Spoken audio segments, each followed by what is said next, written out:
So we're going to invite them all up onto the stage, ladies and gentlemen. We've got Ivo Gormley, we have got Coopah, Mike Bullock.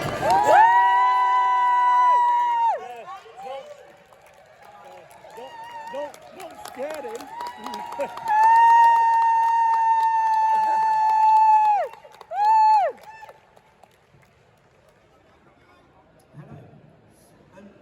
Thank you everyone for joining us for what I think is definitely the most important conversation of the entire weekend. I'm sure that all of you have extraordinary experiences of running that we'd also like to hear from you. Running and community, as I think you will hear, are an incredibly powerful combination. I personally am extremely excited to share the stage with these wonderful people. We are going to hear an extraordinary range of different ways in which running builds community and changes lives. A quick introduction to me before we hear from a quick introduction from these fantastic panelists. My name is Ivo Gormley. I founded a running community called GoodGym. We operate in 60 cities around the UK and we combine exercise and volunteering. You might be running to deliver a prescription to an isolated older person. You might be running to shift earth for a community garden. You get fit by doing good, and it's a huge amount of fun. So without further ado, I'm going to ask our panelists from starting with Pete all the way through to Rachel to just give a quick introduction to who they are and what they do. Pete. Hey everyone, I'm Pete Coopah. I'm the co-founder of the Coopah Run Coach and also the co-founder of the charity, the Refugee Run Club, which I'm going to be talking about today. It's a refugee run club that's across 5 different cities and it's all about integrating refugees into society through running.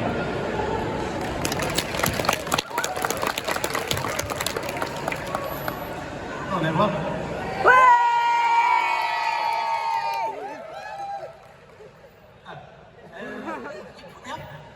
I'm Mike Bullock, I'm the co-founder of Spider Runners. We bill ourselves as a 1000% inclusive run community. What are we? I guess we had a meeting with our run club a couple of years ago, and the meeting was all about getting rid of slow and old people from the club. And I went, sod this, we're going to make our own club, and we did it. And like 2 years later, got 3,000 people, and there's loads of it. So, cool.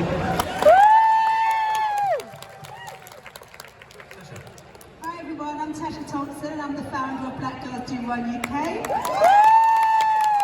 It's a running community created to inspire ordinary but extraordinary black women to run. Hi everybody, my name is Dan McVeigh. I'm the volunteer manager for Parkrun UK. We deliver 3 weekly time and 5K events and 2K events for juniors, about 2,000 of them across 22 countries across the world. I am also a Parkrun volunteer as well.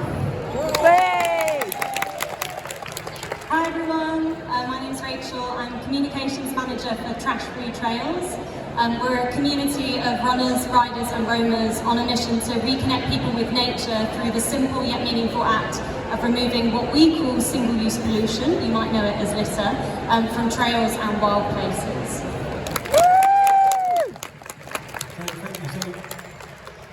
What an amazing group of people, and I think we're going to get a lot out of this conversation.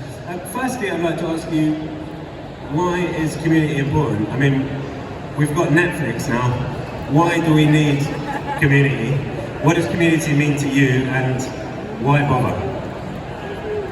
Yeah, so I think community, you can already see it from the kind of the applause that each of us got. You can see the Spider Runner here, the Black Girls Do Run, all the communities out here. It's that kind of togetherness. It's about not feeling alone. Although running is a sport most people do on their own, it's also about having that wider space to be able to share through your own community and finding the right community for you. There's a lot of communities, and I think it's kind of finding that why do you run, and then once you know that question, go and find that community. It might be that you run for speed and you want to join a running club, it might be that you run for your mental health and you want to join a mental health running club, or it might be that for us, you're a new refugee to the country and you just want to get integrated with society and find access to a sport that we say is free, but is actually a very expensive sport. I guess for me, community is about feeling part of something. I've been really clear about what that thing is. So I guess our thing was sounds a bit naff, but our thing was about being nice to each other, and it does sound naff, but I think we're in an age, aren't we, where we're not always nice to each other. So we set ourselves, I guess there's loads of people talk about what makes a good run, what makes a good community, talk about times and numbers, and we just said we're going to measure ourselves on happiness. So at the end of everything that we've put together, every run we've done, if people are smiling and happy, that's a cool thing. If we've been to lots of cake shops, that's a cool thing. If people that stop talking, if people stop talking afterwards, there's like things like this. I'm passionate that we shouldn't be just sat on stage and having one conversation. There should be lots of conversations afterwards. That's what community is. Amazing. Happiness.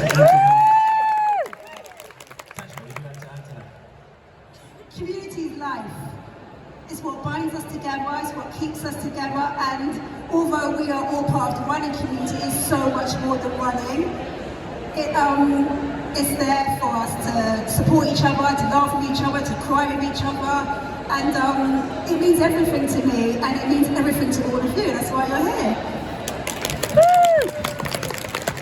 Yeah, I think from my experience, becoming a volunteer unlocks the benefits of community more than anything else. Because I had been a runner quite regularly, then involved in volunteering, I got to know the people at the parkruns that I went to. They got to know me. I felt valued, I felt worthwhile, I felt I was contributing, and I didn't feel I missed out by not running. I felt happier because I volunteered, I felt valued, and I made social connections. And now those Saturdays and Sundays are a really key anchor point in my week, in seeing those familiar faces and getting to know people. And it isn't just me that feels that. Apart from we hear from people in our surveys, if you run a bit and you volunteer a bit, you get better benefits. So it unlocks that community aspect as well. So volunteering has been at the heart of my community experience. I feel like this is one of those things where you just want to go yes and, you know, it's not a but, it's a yes and. I think community is the future, right? I think we're living in a time where probably quite a lot of us are pretty disenfranchised, pretty disillusioned with people in positions of power. But actually the thing that gives me hope is community. It's my community. And I think that sense of being connected through, whether it's shared identity, whether it's we have the same passion, whether it's we live in the same place. Community is the thing that acts. We can do things together, and I think a lot of us feel like we can't do anything, but community makes me feel empowered to take action, to make change. And so it's super, super important. Amazing. I think what stays with me from that is Tasha's, and that resonates with me a lot. I think that there is, what are we doing if we're not involving ourselves in communities? Where is the fun, where's the pleasure? I mean, even like, you can buy the best shoes, but they will not make you happy unless you have a social context for that, to celebrate those amazing things that you do in those shoes. I'd like to ask a bit specifically about younger people. I think a lot of you do extraordinary work involving younger people in what you do. Why is it particularly important to build community amongst younger people, and what are you doing to achieve that? Anyone particularly like to take that? Shall I go first to make it fair? Please do. Okay. I mean, young people are, running for young people is such an amazing thing. I think running for all of us probably gives us a sense of agency. It empowers us to go on adventures, to explore, to understand the power of what we can do in our own bodies, with ourselves, with our friends, with our families. And so young people, getting them into running, I think is super, super important from our point of view at Trash Free Trails. So we run an education program, it's called the Trash Mob Academy. And what we do is we look at intersecting outdoor skills like running skills. So we teach kids how to do running kind of short, long and mid-distance. While also mixing that in with positive environmental behaviours. So we do things like trail cleaning with them as well. So we'll take them out for a run, pick up some single-use pollution, talk about why that's important and why that matters. And what we do through that is we think about that as triangulating by giving them the skills and the tools to feel empowered, to feel more confident, to understand the power in themselves, to make change, to go on adventures and experience the world for themselves. So yeah, young people are instrumental in our work, definitely. Thank you. Dan? Yeah, I can follow up on that. I read recently that 80% of teens and adults in the world aren't meeting the recommended amount of physical activity by the World Health Organization. So one way of addressing that is about targeting children and young people and getting them active, but we probably all know someone that had a really bad experience at school of physical activity that feels it's not for them now, that they can't take part. So through our programs, particularly our junior parkrun program, so a 2K run for 4 to 14-year-olds every Sunday, we're trying to create a positive relationship with physical activity. So we're celebrating people just for being active. It's not about who's the fastest, it's not about what clothes you wear, everyone gets cheered across the line. So I think developing that really positive relationship means that young people can be healthier and happier. And also young people are the future, they are the leaders of the future, the community leaders of the future. So getting them involved now and recognising the value of community, they'll be the people leading those communities in 10 years, 20 years, 30 years. So it's crucial to engage them now, I think. Thank you. Tasha? So we don't directly work with children, but many of us have children, and by leading the lifestyle we lead, we are leading by example. So where I grew up, when I grew up, social norm wasn't to look after your physical health, but like, I've got 2 children and they see me going out for runs, well they send me out running sometimes when I'm a bit miserable. So for them, that's their norm, seeing their mum going out running. So when they get older, they'll know that like that's something that you do. You know, you wash your dishes, you do laundry, you do some movement. So that's how we are changing the younger generation by them seeing us do something different and it becoming just normal. That's what needs to happen. It needs to be normal, not something like you do because you got a wedding or you want to lose weight for a black dress. It's just something you do as part of your daily life routine. Amazing. Right. I think I'd agree with everything you guys have said, 100%. I think our findings was when you start bringing children into your community and trying to involve them in your community, it can get a bit complicated and it can add some added challenges, complexity, but you have to find a way to get over that. So we started out as a running group and we used to talk to people who said, we really want to come, but we just literally have got nobody to look after our kids at home. And we're like, okay, we can do something. So we introduced a walking group. So people brought their kids to walks. And that's evolved now, where people have said our kids have been on walks and they want to try running. Okay, I can't put them in the running group, but I can. And that's what we're going to do this year, introduce a bimbling group, which is where kids can come and they can have the same experience with the same impressive people, but they can do a bit of running and there's no pressure on anything. So I think it's if you can introduce kids into the right environment with people who are good role models, but keep it safe and keep it fun, then hopefully it'll keep them into it later life. Yeah, totally agree. Pete? Yeah, so with what we do with the Refugee Run Club is we kind of work with refugee hotels or accommodation where refugees are based. So a lot of the time these will be kind of more like young people, kind of maybe they are 17 but the Home Office are going to tell them they're 20 so they can't get this kind of safe route in that they should be allowed. So we go into these hotels, we provide them with a range of kit and support and also a lifetime membership to Coopah to get them running, and then we work with parkrun to take them to the parkrun. It's a free event. If they don't enjoy it, we haven't wasted any of the donations. If they do enjoy it, they go back and tell everyone. What we're now seeing and what's great about parkrun is every Saturday I will take my daughter in the running buggy. She's 16 months old, so a bit like what Tasha's saying, I want her to be inspired by all of you guys out here today and seeing people being active, not necessarily being sat in the pub, but being active.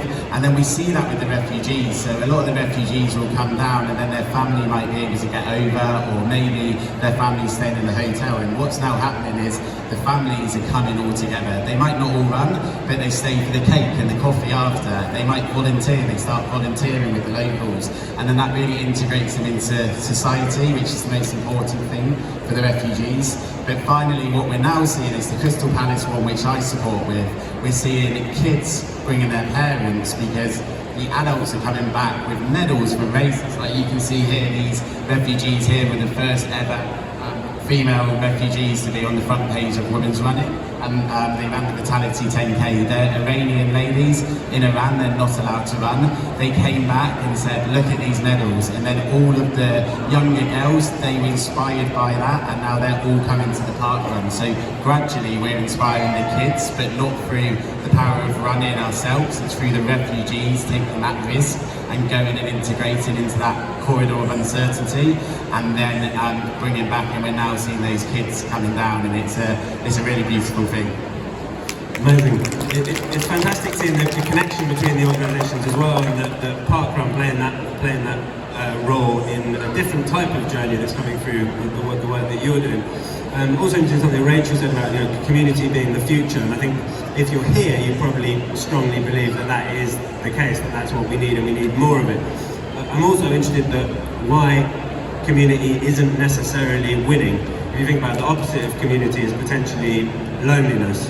Right? If you're on your own and you have less contact than you want, you're probably not involved in as much community as you want. And loneliness, sadly, is on the rise. So, the work you're doing is extraordinary. I think we overall believe in it massively. It is the future. But my question is, why isn't it winning at the moment? What are the barriers to the scale of your organisation? And we've got a brilliant, mix here, ranging from parkrun's extraordinary, almost world domination of doing this extraordinary thing on a big scale, through to the refugee clubs that Pete is running on a smaller scale. So I'd like to ask each of you, why aren't we winning as a community, and how do we win, and what are the barriers for your organisation to achieving that, to helping community form across the world? Maybe we could start with you, Tasha, this time. So there are many barriers to running, as we know. Kit, the cost of kit, but I think the biggest barrier is mindset. And also, I feel like I'm always saying this, you can't be what you can't see. So if you don't see people that look like you, live a similar lifestyle to you, you think that sport, that thing isn't for you. So those to me are the biggest barriers. How do you keep going? Just all of us, everybody who's involved in the community, just keep doing what you're doing. You don't know who you're inspiring, you don't know who's watching. I always say that. Just because if you're a person that posts on Instagram, just because someone doesn't like your post or comment, doesn't mean they haven't noticed. It doesn't mean they're not taking inspiration from what you're doing, from what you're saying, even if it's a case of it's your struggles, because we all struggle. And sometimes those are the most inspirational posts, because we all struggle, but if we don't share the struggle, and the struggle is real, then you don't really know, you can say, well, you know what, that really resonates with me, so I'm struggling, but you know what I'm going to do? I'm going to run it anyway. Could you tell us a bit more about what success is for you in terms of Black Girls Do Run? What success is? Sorry to cut into you. This is success. This is success. Me sitting here, that's success. That's success. 10 years ago, I wouldn't be here. Yeah. I wouldn't. That's success. Dan, I suppose a very different sort of angle on this. What are the barriers for you in terms of achieving what you want to achieve as parkrun? Yeah, I mean, as you said, we've had quite incredible growth. I'm not sure it's quite world domination, but we're working on it. We're 20 this year, parkrun. So 20 years ago, the very first event, 13 people took part, 5 people volunteered. Last year, we got our 9 millionth global registration. We passed 100 million instances of participation. Over 500,000 people in the UK alone have volunteered at a parkrun. It's massive numbers, and that's been quite organic. When Paul Sinton Hewitt set it up, he said, a parkrun for every town in the world that wants one. And so it's grown organically. People have taken their friends and introduced it. And somebody's seen a parkrun 20 miles away and thought, there should be one in my town, and they've started to set it up. I think what we can start to do now, though, is be more intentional about where we can have benefit. Anyone that comes to parkrun hopefully benefits. We believe that. We believe it's creating a healthier and happier planet. But maybe we need to think about who's not coming. When we talked about community earlier, Ivo, we have our community, but there's a whole community out there who aren't engaged in parkrun, who aren't engaged in running. How do we find them? We've had a few initiatives that so far have been successful, I think. So we've got Parkrun Practice, where events can link up with GP practices, so GPs can effectively prescribe parkrun, encourage their patients to come down and take part, volunteer. We've got about 20% of GP practices in the UK are signed up to that now and are bringing people down. We launched Park Walk in October 2022, a new volunteer role to say to people, you can walk at parkrun, don't be put off by the name. We love having people come down and walk. Since then, so since October 2022, we've had over 1 million people, or 1 million times people have walked a parkrun. So opening it up to new people. So these kind of things, I think, are trying to address those barriers, and we've now got some funding for the London Marathon Foundation to look at junior parkrun and how we expand that into areas that are more deprived, where people don't have access to physical activity, and so we'll be doing that for the next 3 years. So I would maybe say, maybe we're not losing, maybe we're chipping away, and there's loads of stats about parkrun, but there's one that I think that stands out and is a more positive look, Ivo. In 2005, the average finish time for a parkrun was just over 22 minutes. Last year, 32 minutes. So that shows that more and more people, different people are coming along to parkrun. So I think we're maybe not winning, I'm not sure we're losing. Amazing. And parkrun has been more successful than almost any other organisation in terms of volunteer management, which is what you do. The question is, why has parkrun been successful with running? Why isn't it, for example, knitting that has managed to do this, or baseball? Why has running been the place where this extraordinary, world-leading voluntary infrastructure has flourished? It's a great question. I mean, I guess at its heart, what's so simple about running is you don't need anything, you need yourself, that's it. And you know what? Maybe some of the stands here might be saying that you don't need fancy kit, you don't need a £200 pair of trainers. If you can have that, that's great. You don't need it, you can just turn up and you can run, you can walk, you can volunteer. I think why is parkrun so successful as well? Because it's the same everywhere, because it's every week. You know, you don't need to commit in advance, and all of that helps. And it's outdoors. People like being outdoors, and people like being social. I think there's all those things I want. And you don't need to bring your knitting needles. Rachel, the trash-free trails, I mean, I think everyone would probably agree they don't want to walk through rubbish, and they want to be in beautiful places and enjoy them. From your point of view, why do more people drop rubbish than pick it up, and why is this still a problem for the world? That's a hard question, but a good question. So I think I want to really first of all acknowledge that there are really endemic lived barriers to whether it's accessing the outdoors, whether it's going running. They are really important, and almost we need like 2.5 hours just to dissect and talk about those. But I kind of want to touch on, Tasha spoke a bit about mindset, and I think one of the things that with TFT we experience a lot is that people feel really disempowered when it comes to the litter problem. So we research litter. We've been collecting data for over 3 years on the amount of terrestrial pollution there is on trails, in green spaces, in parks and woodlands. And we released a report in November last year where we estimated that up to 9 million individual pieces of litter are on public rights of way in the UK. From the look on all your faces, you're all probably like, well, how am I going to do anything about 9 million pieces of single-use pollution, right? And yeah, that's really understandable. And I think what we try and really emphasize is that being empowered, whether it's by yourself, whether it's by a community, is the heart of kind of moving forward, pushing forward. I think a lot of things in the world want you to feel disempowered, and so fighting against that is really difficult but really, really important. And I think kind of in addition to that, that 9 million, that's a huge figure, that's a huge deal. And you know, talking about things that relate to, for example, climate change, like as one person, how am I gonna change that as a thing that's a massive intersected problem? But what I can do to empower myself is go, who's in my sphere of influence? Who's around me? Who are my friends? Who are my family? And how can I share with them this thing that I'm really passionate about and is really, really important to me?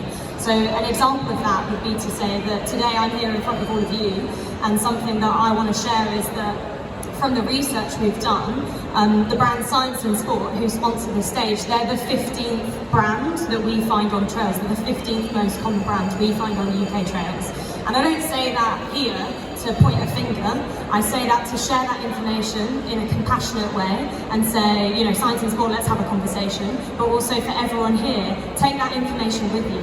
Take that information with you and share it with the people that you run with your running clubs, with your family, with your friends, with your colleagues, because it's through sharing, through those spheres of influences, that we're empowered to make change and take action.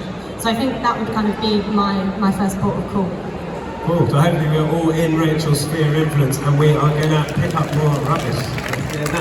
And Mike, I suppose, you know, I think you're a passionate advocate for running not just being about PBs for the social environment around running, why hasn't Spider running community yet taken over the world, and when will it?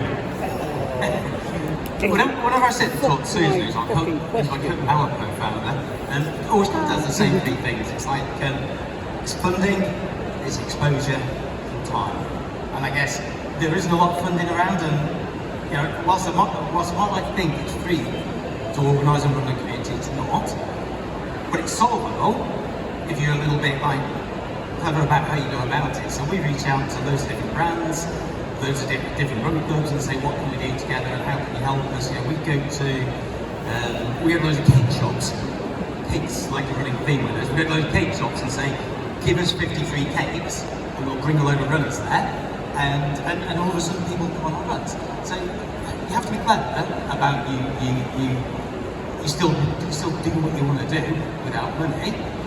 You have to have the exposure. Days like today until weekend are wonderful for the exposure, aren't they? You know, we've had such wonderful conversations with loads of people this weekend, and like this session today, to get people talking. And it's like everybody that you then link up to, and then you have a further conversation over the next week. That gets you the exposure. I would like carry on the conversation with all these guys afterwards, because these have all got super ideas that we've never had.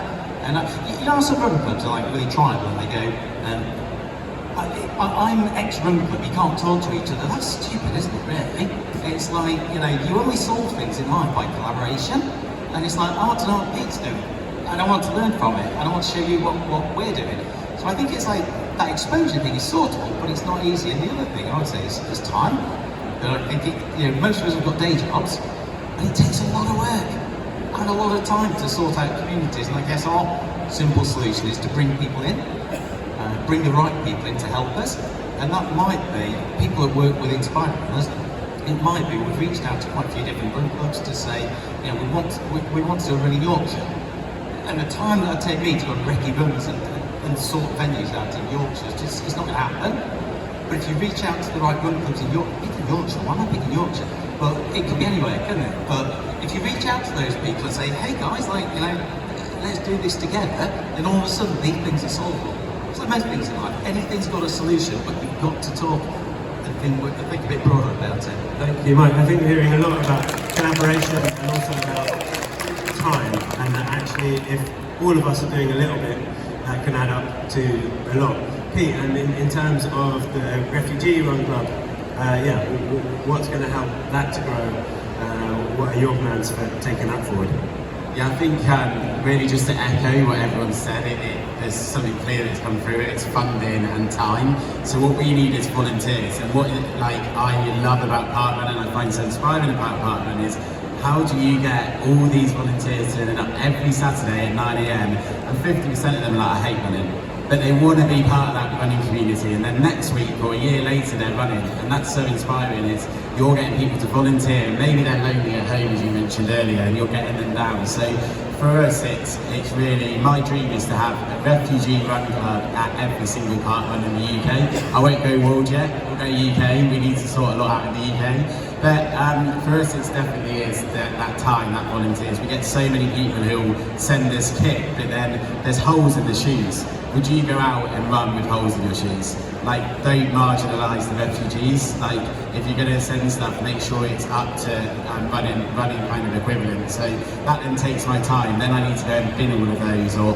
donate them to Hilo because they find a new life for them. But for us, it's very much that volunteering, and actually, there's so many volunteers out there. It's just utilising that. So we have a lot already in our Coopah run coach community who want to volunteer, but it's then the trustees finding the time to actually reach out, make sure it's managed well, all the kind of checks that you need to do. So yeah, it's definitely that time, and you know, the funding as well, because the more funding we get, the more new stuff we can buy them. But there have been amazing brands out there who do donate lots of stuff. And just one thing on that, we got donated a load of kit by On. We went to the On store and Region store. These refugees have never left really Crystal Palace. So if you don't know Crystal Palace, it's on a hill, you see the city. We took them in, they all came out, and this breaks my heart every time I say it, they all came out ready to run with all the other kind of people in the run club. Not one of them had taken the tag off, because they weren't used to having new clothes with tags on. So for me, it's like, that just like broke my heart, but then it's educating them, and you know, they then know, they go back and they tell them all about the new clothes. So yeah, success to us kind of looks like a refugee run club at every park run, but also being able to get more funding and volunteers, so we've got more time to spread the news. It's fantastic work, and I hope that all of these ideas continue to spread. Just before we go to the last couple of questions from me, can I ask all of you in the audience, could you put your hand up if you are part of a running community where you live? So that looks like 65% of people, I think, if my count is accurate. And then who thinks, could you put your hand up if you think that your area would benefit from more community? Would your area benefit from more community? So again, most of you. And then lastly, could you put your hand up if you have got ideas for new things you could do in your area, having listened to these brilliant people? So a few of you, but not quite enough. So what I'd like everyone to go home with is some fantastic ideas about things that they could do in where we all live. So potentially starting with you, Rachel, what would your advice be to someone who is thinking, I'd like to get a bit more involved in something that's community-based, or potentially I'd like to set something new up where they live? What would you say to someone who is thinking those things? Yeah, good question. So maybe I'll talk first about what you can do if you're interested in joining Trash-Free Trails, and then I can talk a bit about creating your own community, which is so sick. So TFT, the first thing you need to do is start picking up single-use pollution. You can get little pouches that you can carry as you run, or you can bring a carrier bag with you, go out for your run, pick up what you find, and then you can go on the Trash Free Trails website, it's just trashfreetrails.org, and you can submit, you can count it up and just tell us how much you find. You are immediately contributing to the first UK study on single-use pollution on trails, woodlands, parks and wild places. We also do take data from people who do run in urban environments. So that's kind of my first step. I think secondly, I would say if you're really keen to see a change in the amount of single-use pollution you're finding in your local area, organise a trail clean. We have a mentality which we call DIO, it's do it ourselves. It's not do it yourself, do it together, not alone. Bring people together. Litter is an endemic issue, it affects everyone and everyone kind of cares about it, even if it's just that they get really pissed off when they see it. So organise a trail clean. It doesn't take much energy, it doesn't take much effort, and we have loads of resources on our website to do that. Coming to the bigger picture of setting up your own communities, and I love the idea that there may be like, I don't know, 80 people sitting here each set up a community, that'd be so cool. I think the key thing I would say is that, as strange as it sounds, the looseness of your intention is a limitation. You want to be specific when you're setting it up, because you can't achieve everything, you can't solve every problem, you can't make every person happy. What's unique about you? There's something unique about every single person sitting here, and who in your local area also cares about the things that you're passionate about. And that is the first step, I think. Set an intention that's really specific and really clear. So Trash-Free Trails, we care about UK public rights of way, we care about green spaces, we care about connection to nature.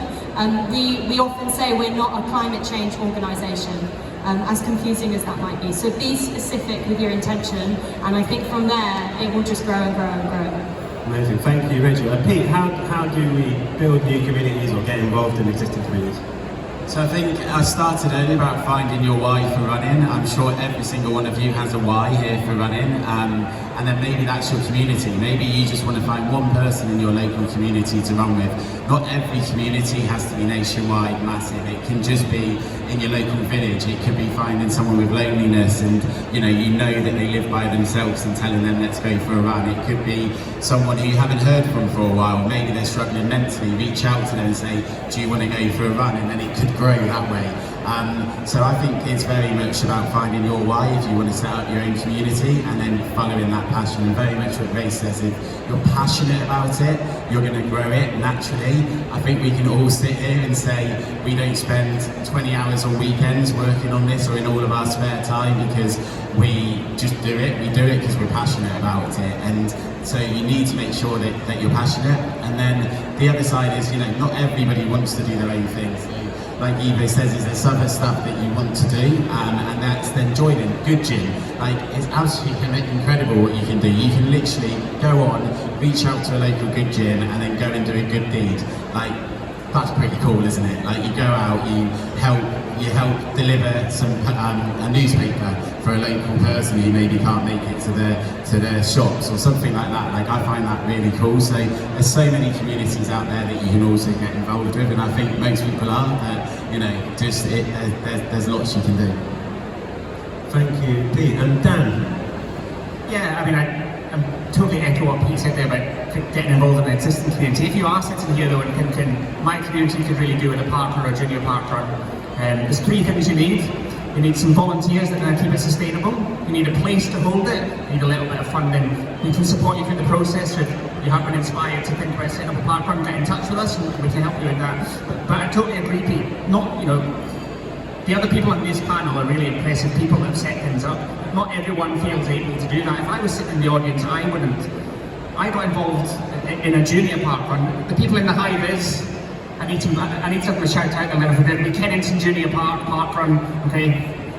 I got involved in that because somebody stood up at my 5k parkrun one day and said, I want to set up a junior parkrun, and I'm having a meeting in the cafe this afternoon. I'd never have thought of setting up a junior parkrun, but I went along, 4 of us went along, 2 of us are now the event directors. We've been running for 2 years, we get 30 to 40 kids a week, and all these volunteers, most of whom don't have kids, they're there every Sunday as well. So I've been part of forming that community.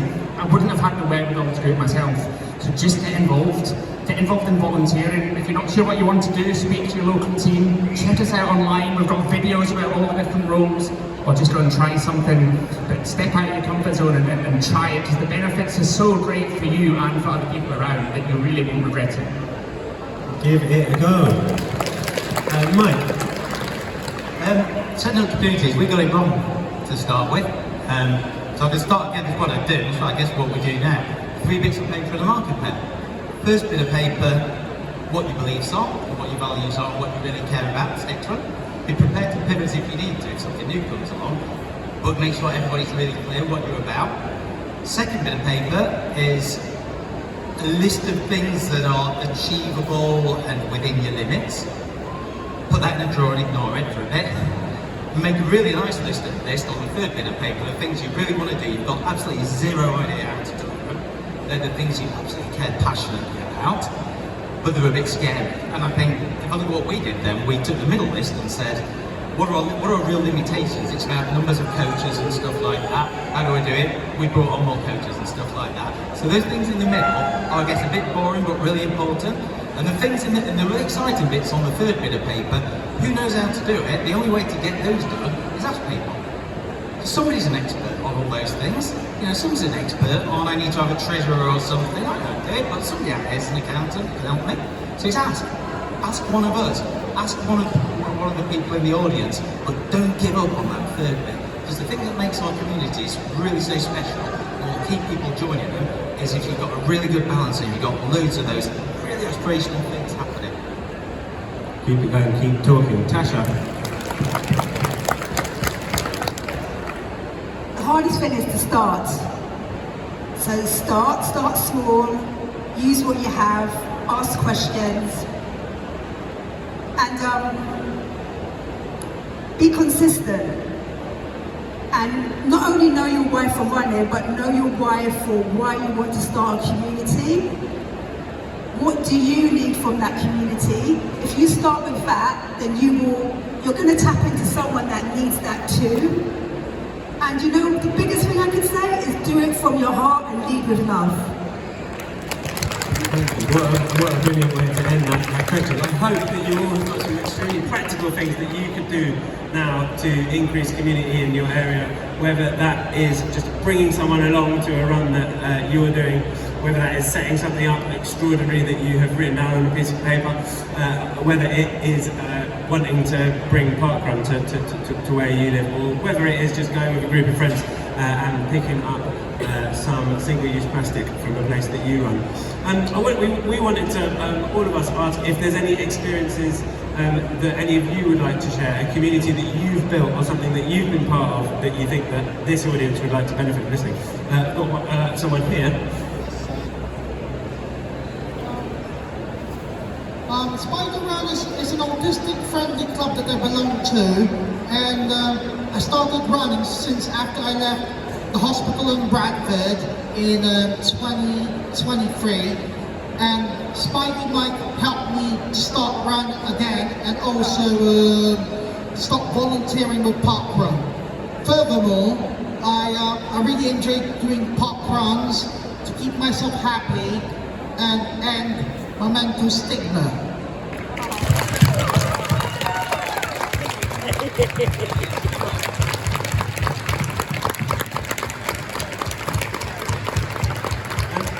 Is there one more experience that anyone would like to share of involvement in a community or a community that you have started? Yeah? It's not quite what you're asking. Looking at the lady in white, trash-free trails, you've given me an idea that every club in the country should say once a month, once a week, dedicate tonight's run to go around the community, wherever it is, and pick up whatever they can find, report it on your website. That would be amazing. That would be amazing. Yeah, it's the perfect idea. If everyone here who is a member of a running club goes back to a club next week and says, hey, can we every month go out and litter pick as we run? Oh my God, you would be making the most significant contribution probably of the last 3 years of TFT's work. So yeah, please do that. Please think about that. Thank you. We've got time for 2 questions, and would anyone like to ask a question? It's not asking a question, it's just talking again about Spider Run. Sorry. I've been running on and off for a couple of years now, and I have absolutely no confidence whatsoever in myself. I'm raising money for Birmingham Children's. I've been on Facebook looking for groups that I can be part of and feel part of, and I found one literally in the last few weeks, and what a community to be part of, and I'm proud to be posting pictures on there of myself.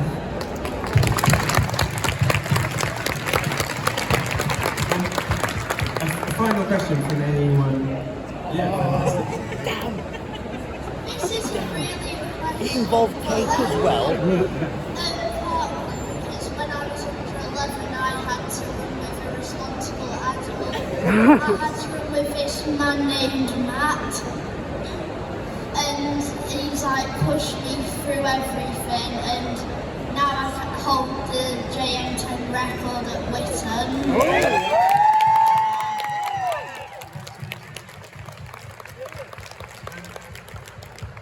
Thank you, and thank you for those wonderful contributions to those sharing the fantastic idea.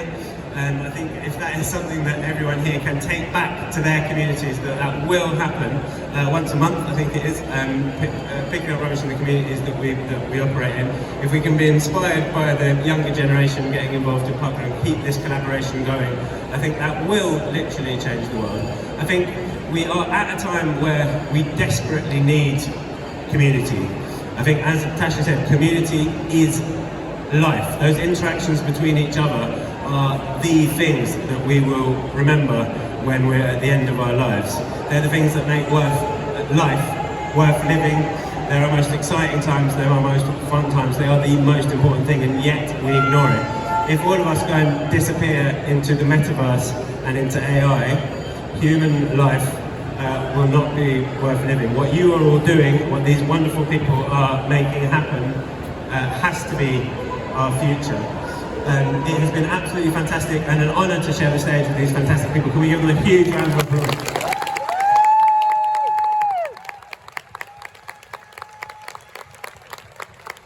Thank you so much to all of you for being here, for caring about this, for taking these ideas back to where you are. If you would like to speak to any of the members of the panel, we are going to be just behind the stage on that side. If you'd like to continue these conversations, all of us would love to hear your ideas, any collaborations, or if you want to just continue these discussions, please do go and chat over there just behind the stage. Thank you so much. One last round of applause for these ones.